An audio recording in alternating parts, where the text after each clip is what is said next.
Elias steps in front of me and turns on the faucet while I silently marvel at every groove and curve of his back. My eyes find their way down to 2 cute dimples near the bottom of his spine, and I hopelessly give in to the urge to touch them. Elias startles a little, but I'm not sure if it's because of the burst of cold water rocketing out of the shower head or because of me. He reaches around and squeezes my reckless hand. Sorry, the water gets you. The pipes are shitty, so it'll be a second before it heats up in here. I'm pretty sure it's hot enough as it is, but details. It's okay, I can wait, I say. Elias shoots me a sly smile over his shoulder. Can you? The low growl in his voice sends shivers through parts of my body I wish I could control. But I can't. Every inch of my skin is throbbing because of him. What? Anyway, where's your body wash? He turns around without warning, warm water streaming down his face, and leans in to the point where there's barely any space left between us. Behind you. He reaches for a bottle just over my head, and I flatten myself against the wall just to keep our bodies from connecting the way they want to. Great, thanks. Actually, I can grab it I got it, he says. Elias lowers his lips to my ear and kisses the edge of it before dropping the body wash in my hands. Can you do this for me? He asks. Do what? Open the bottle? He shakes his head and a billion little water beads cascade down to the shower floor. Clean me up, like you said you would. My heart tightens like a boa constrictor. I never said... Please, I haven't showered all week because it's too hard to do it on my own. He whines. Literally whines. My eyes roll so far back into my head they give Magic 8 Balls a run for their money. Fine, but the only reason I'm agreeing to do this is because I... Love you. My cheeks turn Chernobyl reactor red. Elias King... Yes, Miss Summers. Let me be clear, I'm only doing this because you reek, and I'd rather scrub you down than have to stand around your cheesy, musky stink. He grabs a hand towel off the rack and drops it into my free hand. Scrub away, babe. He turns back around and waits for me to do the unthinkable. Okay, fine, maybe washing your ex-boyfriend's back isn't the worst thing in the world, but my nerves seem to think so. I squeeze a dollop of body wash into his towel and then lift a shaking hand to his broad shoulders. I start in small, hurried circles and scrub away at his back like it's a dirty floor until he reaches up to stop me. Easy, Jay. I'm a sick man, remember? Too sick to enjoy a good cleaning? Fine, then you do it. I shove the towel in his direction, but he refuses to take it. Nah, don't want to. Just slow down a little and enjoy yourself. No, Elias, how can I possibly enjoy myself when the simple act of looking at you gives me chest-crushing anxiety? Whatever, I'll try, I mutter. I shut my eyes, breathe out the tension tearing through my chest, and relax my hands. I move across his back slowly, tracing the grooves of his muscles down the length of his torso.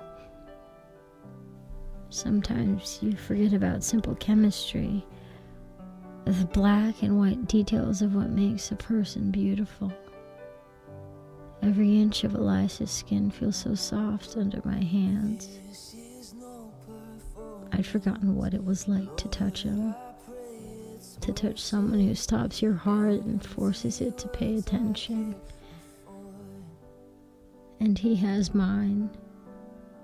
Undisturbed, undivided. He has me in the palm of his hands even as I explore him with my own. I wash the back of his strong thighs and calves before making my way back up to his back again. Once I'm standing, Elias steps forward and leans against the wall just to stay standing. His breaths come out coarse and shallow, so I stop what I'm doing and inch closer to see if he feels as awful as he looks. You okay? I ask. He looks back at me, cheeks flushed, dark red. I will be. It's just... it hurts. Am I doing something wrong? I ask. He coughs his way through a raspy laugh and shakes his head. Not at all. I shouldn't have asked you to do this because I know, you think I'm a terrible back cleaner and my hands are too rough. Well, tough cookies, King. It's too late for regrets now. I still have to wash your hair, so grin and bear it. I'll be over in a minute. I grab a bottle of Black Label fancy-looking shampoo off the shelf, pour a good amount into my hands, and start massaging it into his hair. Prior to bathing Elias King, I thought all shampoos were created equal. Apparently, I was wrong. His shampoo smells like angels and leaves a soft, silky lather all over his soft, silky hair. I take his pointers and slow my pace, kneading slow, gentle circles into his scalp. Elias's whole body tenses all of a sudden, and he snakes one hand around my wrist. Stop. Please. His voice comes out between weighty breaths, but I ignore his adult temper tantrum and continue lathering my merry way around his glorious head of hair. Jersey, seriously, You what? I can't take this. Your hand. I need a second.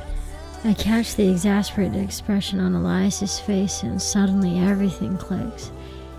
He doesn't have to turn around for me to see how embarrassed he is. I silently curse myself for being oblivious to the obvious once again.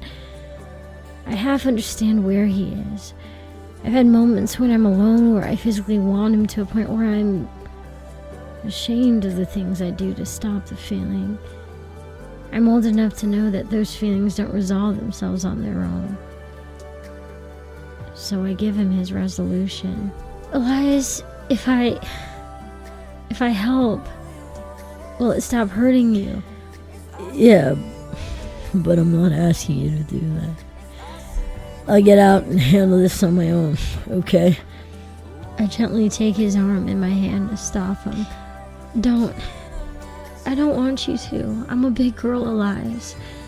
Besides, it's not like we haven't done stuff like this before. But we haven't done this. You haven't. I don't want you to think that I'm pressuring you to do something you don't want to. But I want to. Show me. My voice slips out of my lips as soft as a secret.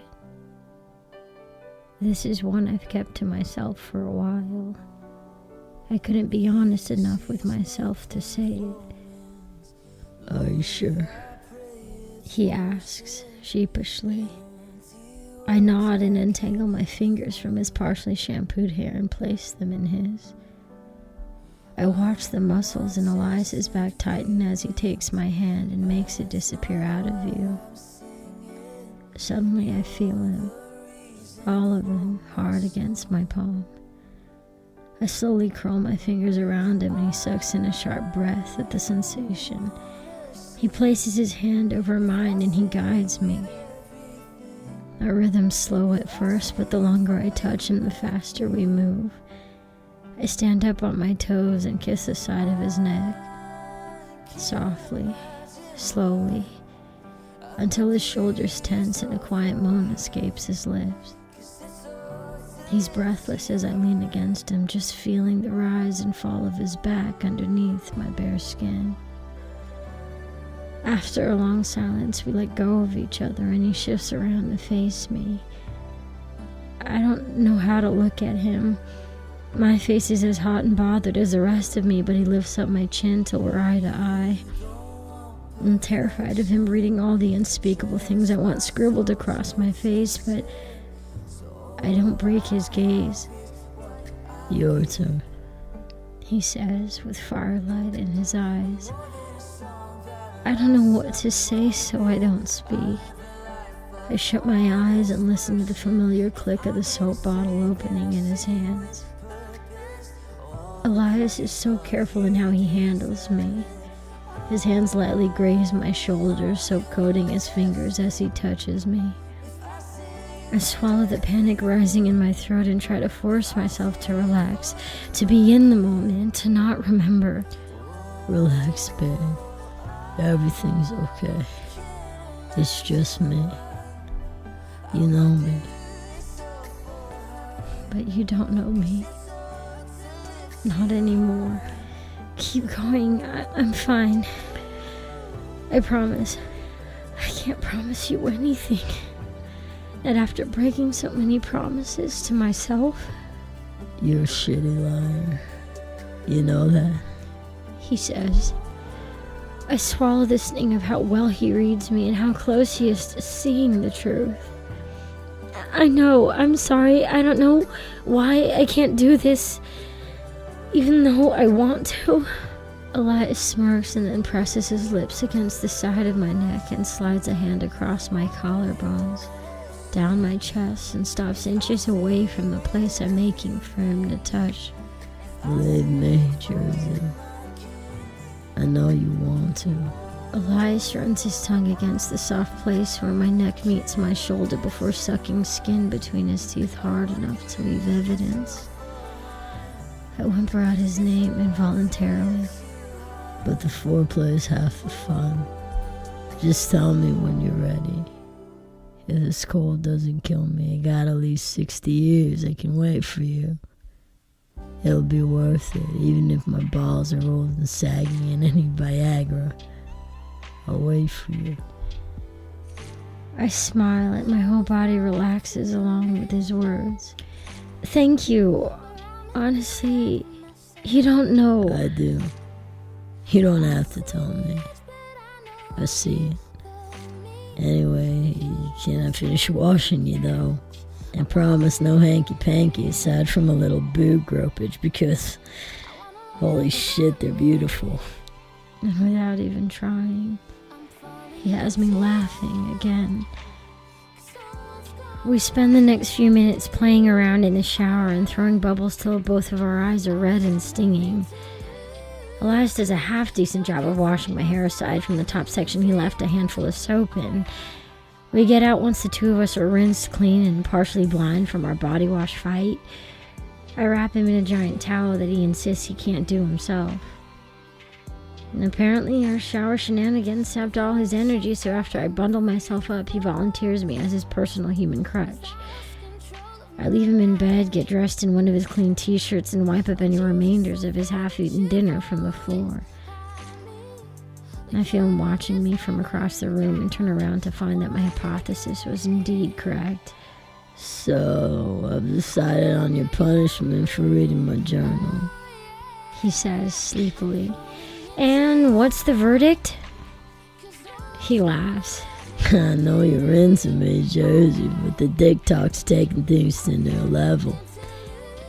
I like it. I threatened to throw a vomit-covered paper towel in his direction. That's not even close to what I said. I asked what your decision was. Verdict is a synonym for a decision? Oh, right. Well, I decided that you're going to have to be my personal caretaker until I'm better.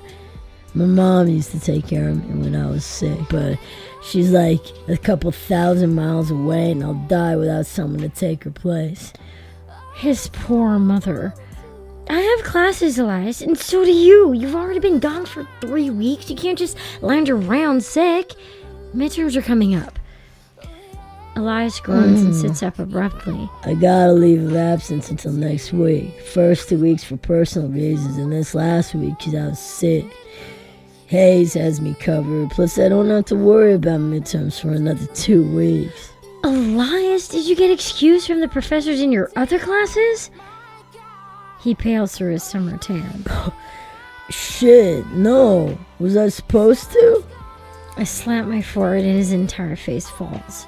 Yes, how else would you keep up with assignments and classwork? That's a lot of school to miss, Elias. He bunches his fingers into a fist and slams it against his blanket. Fuck, what do? I can't fail out. My mom will kill me and I'll lose my sweet riders in residence thingy. Maybe I can pay somebody. No! Stop right there with the illegal thoughts. I will help you as part of my journal reading punishment, but if my grades start slipping, you're on your own. Got it? Elias wraps himself in his blanket, waddles across the room, and hugs me from behind. A series of sloppy, bacteria-laced kisses land on my cheek despite my attempts to avoid them. You want to get married? Like today? He asks. What was that, Tanner? Elias recoils like a snake. Tanner? Why are you bringing up that asshole? Because he asked me the same exact thing last summer. Afraid you're too late. Elias grunts and then plops down next to me, cheeks flushed and defeated. I saw you first. He can fuck off. He's got Callie. That cheating son of a... I reach over and pat the side of his head like a dog's. I'm kidding, Elias. I'm just messing with you. He slips into a slightly embarrassed smile. My chest warms up at the sight of it. He inches in my direction and stares at me for a couple excruciatingly uncomfortable seconds before saying anything. I like it when you mess with me. I like it even better when you make out with me. So I hope you're down with getting sick, cuz... He leans in to close the gap between us, but I'm up on my feet and halfway to the door before he can get away with murder. Nice try, quarantine boy. Now I know to bring a doctor's mask with me once I get back. Elias straightens up like a meerkat. Where are you going? Out for a Tylenol run and then to Bruin Cafe to grab you some chicken soup.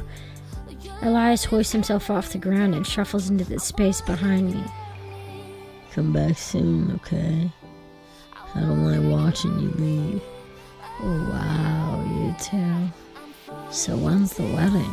A smoky, cynical-sounding voice sneaks into the room from the other side of Elias's partially closed door. I peel it open to find Indigo standing on the other side with a dirt-colored smoothie in one hand and a giant box in the other. I try inching away from Elias, but he throws an arm around my shoulders to stop me.